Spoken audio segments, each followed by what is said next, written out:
भीष्म पितामह को कांटों की सैया पर क्यों सोना पड़ा? भीष्म पितामह के 4 वो घोर अपराध कौन से थे जिन्होंने अपने जीवन काल में किए? मेरी इस स्टोरी के अंदर सभी प्रश्नों के उत्तर आप जानेंगे। सबसे पहले हम बात करते हैं कि भीष्म पितामह को श्राप किसने दिया था। दोस्तों, एक बार भीष्म पितामह शिकार खेलने के लिए गए और जंगल में उन्होंने देखा कि एक मरा हुआ सांप उनके रथ के आगे पड़ा हुआ है। तो सारथी ने रथ रोक लिया। तो भीष्म पितामह ने क्या किया, उसको मरा हुआ जानकर अपने तीर से उठाकर पीछे की तरफ फेंक दिया और वो जो मरा हुआ सांप था वो वास्तव में जिंदा था और वो जाकर एक बेरी के ऊपर जा गिरा। वहां पर वो बेरी पूरी कांटों से भरी हुई थी। सांप ने उस बेरी के ऊपर ही अपने प्राणों को त्याग दिया और इस पूरी प्रक्रिया में 18 दिन का समय लगा। तो सांप ने भीष्म पितामह को श्राप दिया कि जिस तरह से मुझे 18 दिन लगे इस बेरी पर पड़े हुए और अपने प्राणों को त्याग रहा हूं, उसी तरह से तुम भी अपने प्राणों को त्यागोगे। दूसरा, भीष्म पितामह ने अपने जीवन काल में ऐसे 4 घोर अपराध कौन से किए थे जिसकी वजह से उनको इतनी बड़ी सजा मिली? तो दोस्तों, भीष्म पितामह ने सबसे पहले तो वो घोर अपराध किया था कि जब द्रौपदी को निर्वस्त्र किया जा रहा था पूरी भरी सभा के अंदर, तो कोई भी नहीं बोला। इसमें भीष्म पितामह भी चुप रहे।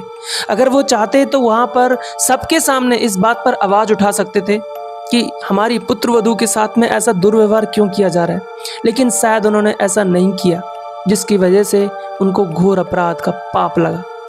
दूसरा, उन्होंने घोर अपराध किया था कि अपनी दूसरी माता सत्यवती के कहने पर काशी नरेश की 3 पुत्रियां अंबा, अंबालिका और अंबिका तीनों का हरण करवाया और तीनों को यूं ही और तीनों से शादी करने से इनकार भी कर दिया।